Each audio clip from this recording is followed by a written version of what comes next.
What's up, guys? Brian Phobos here, just giving you a little update on the trade that I was doing yesterday.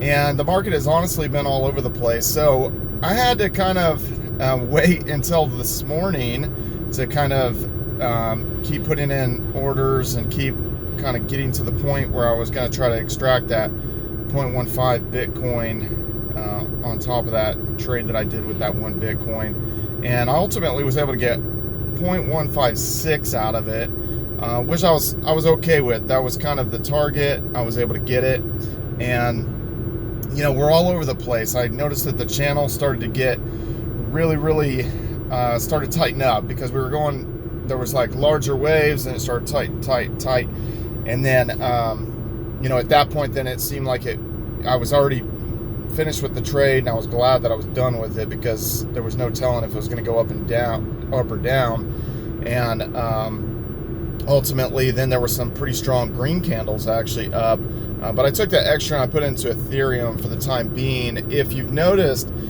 in relation to Bitcoin, Ethereum is actually at its lowest point in comparison to Bitcoin since 2017, before we ever had the large run. Like, you have to go back to like March 2017. So, and I know I mentioned Digibyte and Doge yesterday, and actually they were performing pretty good today, but by the time I executed the trade, then I wasn't able to get back in. So my theory, or what I think might happen, I don't think we're going to go as low as some people think we are. There's a lot of people saying 6,000 and this kind of stuff. We're getting too close to the halvening. Everybody's eyeballing this stuff. This kind of volatility, people are coming back in and trying to, you know, figure out, hey, what's going on. It actually brings a lot of people back to the videos, and it's not as boring, I guess, for people. There's something happening. I know you might not feel so good right now if things dropped and you're like, this is just another punch in the stomach, another slap in the face, but it potentially could be an opportunity.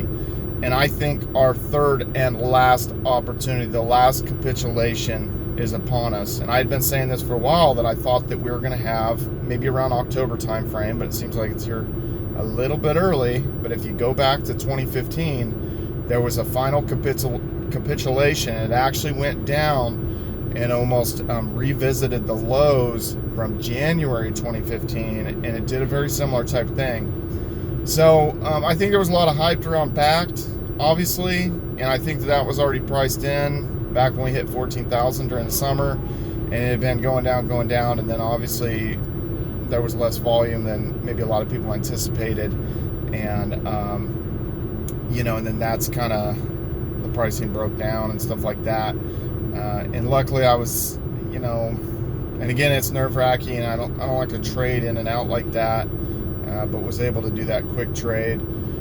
But I really do think that we're upon the final capitulation. Now, whether that goes down to, you know, 7,000 or it goes down to 7,500 or that, not really sure. I feel with the one Bitcoin that I did that trade with, I feel like it's too risky for me to risk it again at these price levels in hopes that things are going to go down to 7,500, because they might not. And if you saw my videos where I was doing orders back in December of, you know, 2018, I was putting in orders when everybody else is saying, hey, this stuff's going lower. It might not go as low as you think. So not really sure. I might be placing some fiat orders, bringing in some more money, but we'll see. What are you guys doing? Leave a comment below. Follow me on all social media at Brian Phobos, YouTube, Instagram, Steam it, Twitter. See ya.